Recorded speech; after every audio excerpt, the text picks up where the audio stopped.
Mesdames, Messieurs, bonsoir. Le lavage des mains est un geste simple et efficace à ne pas négliger. Le simple fait de se laver les mains peut faire la différence entre la vie et la mort. Cela reste l'une des mesures de santé publique les plus importantes pour protéger les personnes, les familles et les communautés. Eh bien, vous l'avez compris, aujourd'hui on parle du lavage des mains et des stratégies pour une bonne hygiène des mains pour tous. Je reçois à cet effet M. Félix Adenika. Il est le coordonnateur national du Conseil de concertation pour l'eau potable et l'assainissement. Monsieur Félix Adenika, bonsoir. Bonsoir, Madame Ania. Bonsoir. Merci à vous d'avoir accepté notre invitation. C'est moi. Et dites-nous déjà, est-ce que le Béninois fait du lavage des mains une habitude? Pas encore, mais progressivement, ça va arriver à ce que ça soit un réflexe pour tout le monde. Et cela est dû à quoi? Peut-être pas ignorance et aussi pas pas une bonne communication. Et pourquoi alors se laver les mains? Il est très important de se laver les mains. C'est déjà dans nos habitudes, dans nos traditions de ce qu'avant de manger, on se lave les mains. Mais il faut aller au-delà. Il y a 5 moments critiques où il faut se laver les mains ordinairement. Et maintenant, par ces temps de pandémie, il faut se laver les mains à tout instant, au moins 8 fois par jour. Vous avez dit qu'il y a ces moments critiques. À quel moment exactement il faut se laver les mains? Je vais ramasser ça globalement avant de manger et de faire manger. C'est-à-dire? Avant de manger. Et de faire manger. Les mamans qui préparent, qui allaitent, avant de préparer à manger, il faut se laver les mains. Avant d'allaiter les enfants, il faut se laver les mains. Et après sortir des toilettes, il faut se laver les mains. Après avoir touché aux animaux, il faut se laver les mains. Même après avoir touché un malade, après avoir soigné un malade, il faut se laver les mains. Voilà les moments critiques où il faut se laver les mains. Et combien de fois il faut se laver les mains par jour? De façon normale? Oui. Si vous allez aux toilettes 3 fois par jour, il faut vous laver les mains 3 fois par jour. Si vous mangez 3 fois par jour, il faut vous laver 3 fois par jour. Maintenant, en dehors de ces moments liés à des actes ponctuels, même si vous sortez, que vous entrez dans la foule, que vous revenez à la maison, il faut vous laver les mains. Par ces temps qui courent, à tout moment. Si vous sortez de chez vous et que vous revenez, lavez-vous les mains. Il faut avoir un dispositif de lavage des mains ou le gel hydroalcoolique à portée de main. Et comment se laver alors les mains pour plus d'efficacité? Donc, pour plus d'efficacité, il faut se laver les mains correctement et régulièrement. Les 2 mots vont de pair. Correctement, c'est ceci. On peut résumer ça par 2 mots faits. 2 mots. Mouiller les mains et mousser les mains. Donc, vous mouillez à l'eau, vous moussez au savon, vous frottez. Comment on frotte? On frotte, c'est moussé, oui. Vous frottez comme ça, le derrière des mains, à l'intersection des doigts, comme ça. Des 2 mains. Des 2 mains, à l'intérieur, comme ça, les doigts, les ongles, les poignets, puis après vous rincez. Après avoir rincé, vous séchez, soit à l'air libre ou bien vous prenez un torchon ou un mouchoir très propre. Et vous essuyez. Parce que quand on prend un mouchoir qui est encore sale, c'est comme si on n'a rien fait. Il faut revenir à la case départ. Donc il faut vraiment observer ces étapes-là. Il ne faut pas escamoter. Il faut vraiment les respecter. Ça veut dire que vous faites correctement. Maintenant, fréquemment, on l'a dit tout à l'heure, il faut pouvoir le faire à tout instant. Et se laver les mains, selon l'OMS, permet d'éviter certaines maladies. Est-ce qu'on peut en parler un peu? Oui, vous savez, la diarrhée, chaque enfant africain, béninois, fait au moins 5 épisodes de diarrhée. Et c'est environ 1 400 000 enfants qui meurent dans le monde chaque année. De moins de 5 ans chaque année. On peut éviter toutes ces morts en se lavant régulièrement les mains. 40% des maladies d'enfants, eux-mêmes des adultes, peuvent être évités si on se lave régulièrement les mains. Et maintenant, par ces temps de Covid, c'est le seul vaccin accessible, moins cher et pratique qu'on puisse utiliser soi-même aujourd'hui pour lutter contre le coronavirus. C'est ce qui est prouvé. Et ça, les études ont démontré que si vous lavez régulièrement les mains, vous avez très peu de chances d'attraper le coronavirus. Le coronavirus. Et se laver les mains empêche seulement les maladies diarrhéiques? Et des infections pulmonaires aiguës. Oui, parlé. bon, je veux dire, vous savez, ça évite de contracter les virus, toutes sortes de virus, et notamment le coronavirus que tout le monde craint aujourd'hui. Mais c'est beaucoup d'autres maladies liées au péril hydrofécal, parce qu'un gramme d'excrément humain contient 10 millions de virus et 1 million de microbes. Vous comprenez comme ça qu'il faut se laver régulièrement les mains pour ne pas tomber malade. Oui, mais le tout ne suffit pas de se laver les mains. Quand vous finissez de vous laver les mains, il faut adopter d'autres gestes pour ne pas encore contaminer cette main que vous venez de laver. Bien sûr. Parce qu'on dit lavez-vous les mains, mais qu'est-ce que vous faites après avoir lavé les mains? Quand je dis laver les mains, il faudrait que j'ajoute chaque fois à l'eau et au savon. C'est très important. Se laver les mains seulement à l'eau ne résout pas le problème. Il faut se laver les mains à l'eau et au savon pour que ça puisse être efficace. Donc, vous demandez tout à l'heure, après, qu'est-ce qu'il faut faire? Non. Il ne suffit pas seulement de se laver les mains.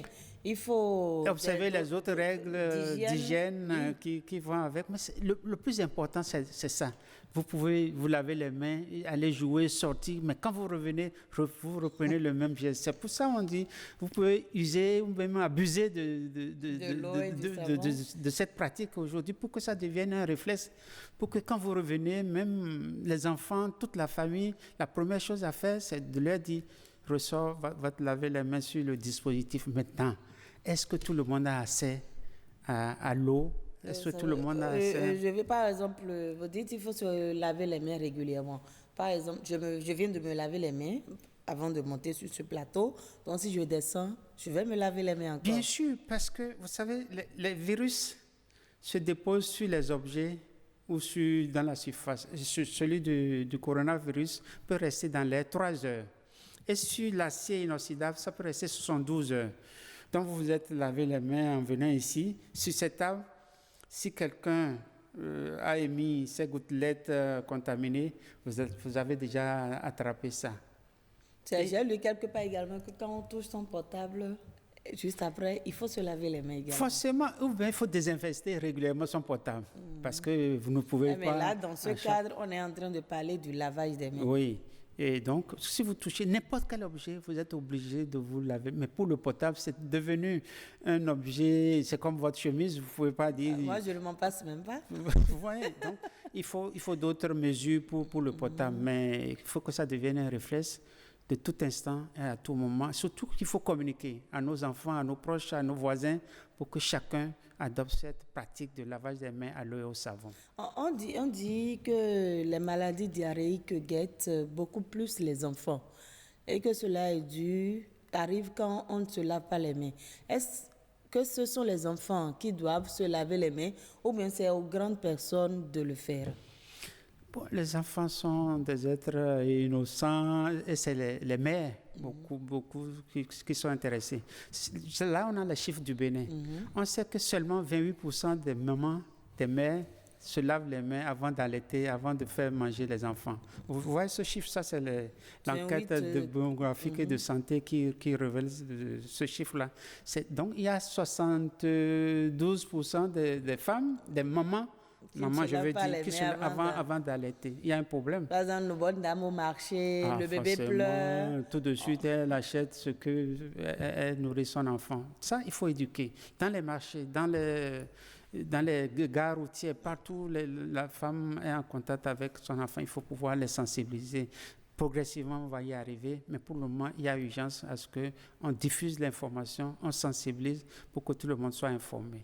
Et le lavage des mains est tellement important qu'aujourd'hui, les Nations Unies ont institué une journée à cet effet. La situation était si alarmante?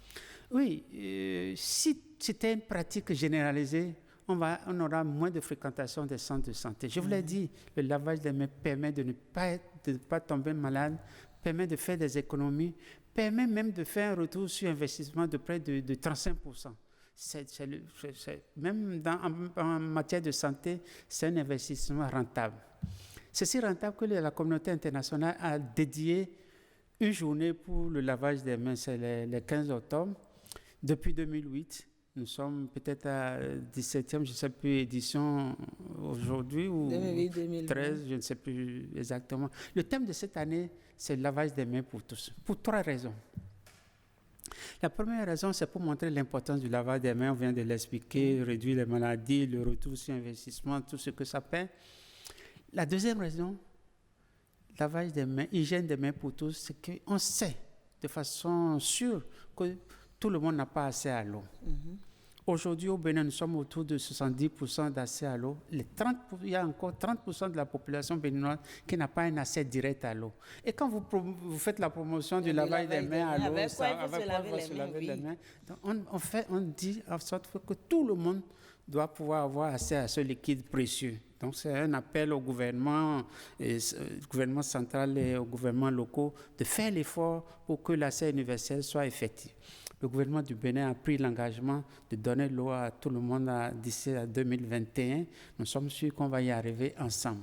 La troisième raison, c'est qu'on puisse, les décideurs puissent en faire une priorité. Il faut chanter, amener tout le monde à adopter ce geste-là, que ça devienne un réflexe pour tous. Laver les mains sauve des vies.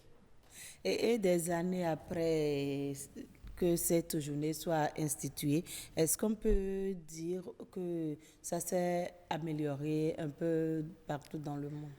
C'est depuis une quinzaine d'années que nous faisons la promotion de lavage. Je peux vous dire qu'on était un peu découragés, puisque malgré tout ce qu'on a fait, les progrès sont lents. On a la chance aujourd'hui, il y a cette pandémie dommageable, grave, mais il y a aussi des opportunités, il y a des leçons à tirer de ce qui nous arrive. Aujourd'hui, le gouvernement qui accompagne, mais timidement, ça fait partie des mesures éditées par le gouvernement, le lavage des mains. Et donc, c'est promu, tout le monde, dans toute l'administration, dans tous les services, dans tous les marchés aujourd'hui, il y a un dispositif de lavage des mains. C'est vrai, il reste à faire en sorte que toutes les structures aient ce dispositif, mais l'État accompagne.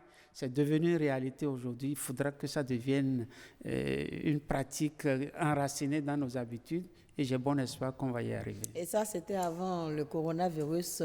Ça, c'est pendant le coronavirus. Avant après. Alors le coronavirus, c'était comment la situation? C'est ce que je vous disais, les progrès sont là. On allait progressivement vers cette pratique, mais il y a encore des gens...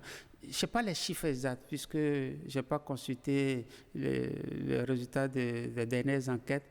Peut-être on est à moins de 50% de pratiques généralisées. Vous avez parlé tout à l'heure de l'accès des populations à l'eau potable. Tout le monde n'a pas accès à l'eau potable. Comment faire alors pour relever ce défi? Nous avons la chance que le candidat Patrice Talon avait dit qu'il faisait de l'eau et de l'assainissement sa priorité. Nous avons la chance aujourd'hui que cette promesse est devenue une réalité. Avec ce qu'on a vu, les châteaux, les tuyaux qui sont en train d'être placés, nous avons bon espoir qu'en 2021, tout Béninois aura accès à ce liquide précieux. Espoir. Vu ce qui se passe, même si on arrivait à 90%, c'est déjà ça. Et il y a des systèmes qui permettent aux 5% d'avoir accès à l'eau à moins de 5 minutes. C'est déjà un gros progrès. Et je ne suis pas sûr qu'il y ait beaucoup de pays dans notre sous-région qui aient fait ce bond formidable. Gardons l'espoir qu'avec l'eau qu'on va donner à tout le monde, que l'assainissement puisse suivre. Parce qu'il ne faut pas seulement donner l'eau, il faut que les gens puissent boire de l'eau propre. Et pour boire de l'eau propre, il faut que l'hygiène et l'assainissement accompagnent cet effort du gouvernement. C'est là le défi qui nous reste à affronter. Et j'ai bon espoir qu'on va prendre la mesure de cet enjeu-là pour que des programmes qui font la promotion de l'hygiène et de l'assainissement puissent accompagner l'effort du gouvernement, l'effort louable du gouvernement pour donner l'accès à tout le monde en 2021. Et vous êtes souvent sur le terrain pour sensibiliser. Et quelles sont les difficultés que vous rencontrez souvent? Vous savez, les programmes d'hygiène et d'assainissement travaillent sur les hommes. Faire changer les habitudes, travailler sur les hommes, on ne mesure pas l'impact à l'échelle d'un projet de 2 ans, 3 ans. La tendance générale aujourd'hui, c'est qu'il y a beaucoup d'acquis. Les gens ont changé d'habitude, les gens construisent des latrines, utilisent les latrines avec des dispositifs de lavage des mains. Globalement, nous avons aujourd'hui 5 à 6 000 localités qui sont exemptes de la défécation à l'air libre. Quand on dit exempt de la défécation à l'air libre, ça veut dire que les gens utilisent les latrines, se lavent les mains régulièrement à l'eau, au savon, au sortir des toilettes. C'est déjà un progrès phénoménal. Je dis 6 000 localités sur les 40 000 que nous avons. Vous voyez le défi. Nous avons 35 000 autres localités qui n'ont pas encore pris ces habitudes-là. Il faudra travailler. Nous avons la chance que le programme que l'OVSCC expérimente au Bénin a montré qu'avec peu de moyens, on peut réaliser des bons qualitatifs. Il y a une opportunité qui vient très prochainement. Le Bénin est éligible au Fonds mondial pour l'hygiène et l'assainissement.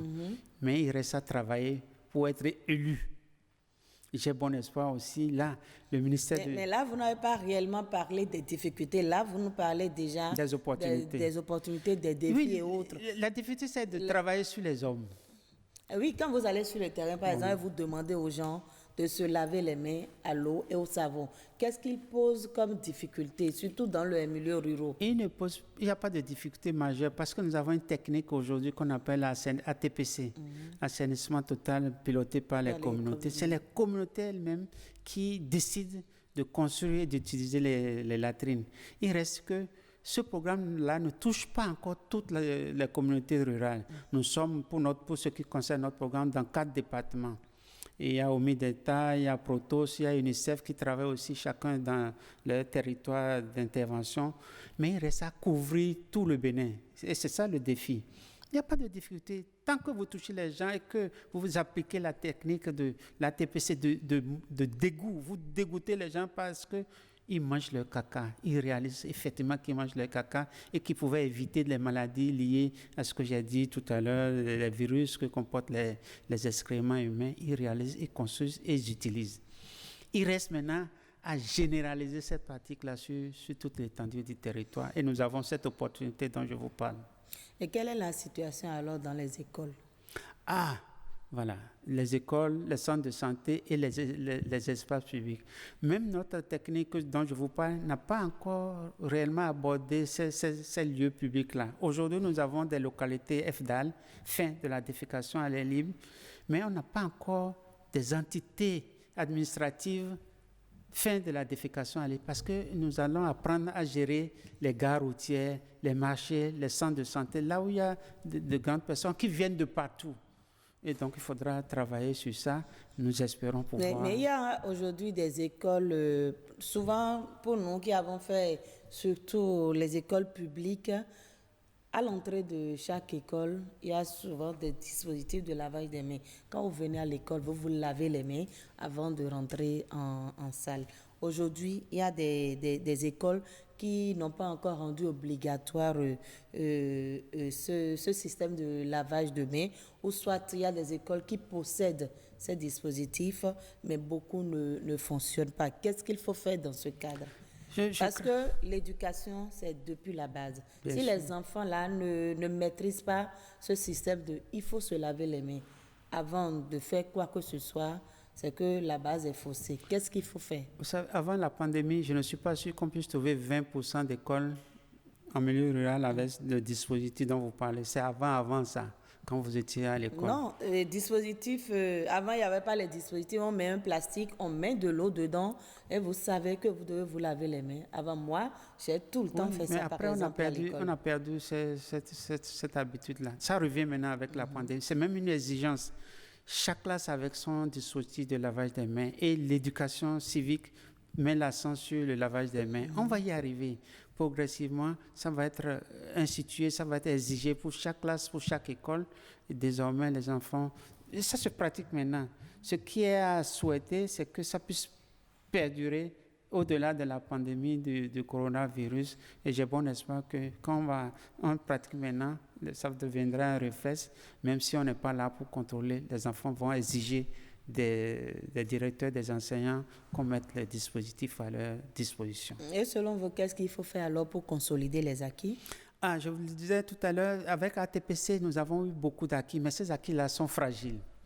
Ce qu'il faut faire en milieu communautaire, c'est de former les leaders naturels, et ce que nous appelons les groupements communautaires, pour prendre la relève. Un projet, ça dure un temps, il faut que les communautés elles-mêmes s'autodisciplinent, font le travail, et ça, on a bon espoir qu'avec le prochain programme, on pourra consolider ces acquis-là. Maintenant, en milieu scolaire, il faut mettre les clubs santé, comme ça se passe aujourd'hui, les former, les sensibiliser. Les clubs santé, qu'est-ce qui se passe réellement dans ces clubs? C'est les enfants qui contrôlent l'alimentation, qui contrôlent les latrines, qui contrôlent tout ce qui se fait en matière d'environnement et de santé. Okay. Chaque école a son club et les enseignants contrôlent ça aussi avec les enfants. Il faut qu'on puisse généraliser, qu'on puisse suivre et que les rapports soient faits régulièrement à l'autorité. Et c'est comme ça que je pense qu'on peut consolider, pérenniser les acquis. Et donc, on peut déjà dire que dans un contexte de coronavirus, le lavage des mains est ancré dans les habitudes. En cours. C'est en cours encore? C'est en cours, puisque nous sommes obligés d'en parler à tout moment, vous savez. Donc, apparemment, vous avez l'impression que dès que ça va baisser, même maintenant, on ne parlera plus de coronavirus. Parce qu'il n'y a plus de décès. Les gens sont en train de baisser la garde. Regardez dans la rue, les M là, vous voyez comment les gens portent leur masque, d'autres ne portent plus parce qu'on dit, apparemment c'est en Europe seulement qu'il y a des morts. Il y a des morts ici. Enfin, ça a cessé, mais les gens sont toujours malades, les gens sont toujours contaminés. Il ne faut pas baisser la garde. C'est très dangereux de baisser la garde et ce n'est pas les autorités, ça concerne chacun de nous. Donc la sensibilisation doit continuer. Doit continuer, c'est de tout instant.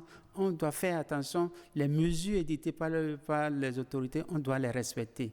Port de masque, lavage des mains, distanciation sociale, c'est très important pour éviter la propagation de ce virus-là. Maintenant, est-ce que après, dès que la pandémie ou bien le virus va diminuer un peu, les gens vont relâcher? Ça, c'est sûr. Qu'est-ce qu'il faut faire pour maintenir la veille? Toujours communiquer, nous inviter à en parler. Et vous-même, vous devez sortir pour aller vers les populations. Vous savez que le Béninois est dur d'oreille. On va y arriver. On va y arriver parce que ce n'est pas pour le virus du corona, mais c'est pour notre santé. On n'a pas assez démontré qu'en se lavant les mains, on évite 40% des fréquentations des centres de santé. Peut-être que c'est notre faute qu'on n'a pas assez communiqué, on n'a pas assez démontré l'intérêt, le retour sur investissement que les populations. Quand vous n'êtes plus malade, quand vous n'êtes pas obligé de parcourir de grandes distances, vous ne mesurez pas ce que vous gagnez en termes économiques. Il faudra démontrer que de simples gestes faciles, accessibles, est un vaccin contre le coronavirus. Est-ce que vous savez que les gens, ces gens de réflexion, par exemple, quand vous voyez un enfant manger du sable, on dit non, et laissez-le faire, ça va faire qu'il va grandir, alors que le sable, il y a assez de microbes dedans, il faut lui laver les mains, mais on dit non, tous les enfants ont grandi comme ça. Est-ce qu'il ne faut pas dépasser ces gens de réflexion? Nous allons ensemble faire la réflexion, vous êtes là, vous en parlez, mais c'est pas... Il faut trouver ce qui est positif dans nos habitudes. Ce qui nous arrière, il faut les éliminer. Je pense que ce que vous venez de citer ne nous fait pas avancer. Il faut qu'on se lave les mains. Il faut que les enfants cessent de manger du sable, même de s'amuser dans du sable. Il faut qu'on puisse éviter. Et si jamais ça arrivait, il faut lui laver les mains. Il faut lui laver les mains. Avant toute chose, c'est le plus important, se laver les mains, se laver même entièrement si on est souillé. Ok, un mot pour conclure ce temps. Pour la fin, je dois vous remercier pour l'effort que vous faites de continuer par faire. Je vais lancer un appel aux populations de ne pas baisser la garde, de se laver les mains régulièrement, surtout au moment critique.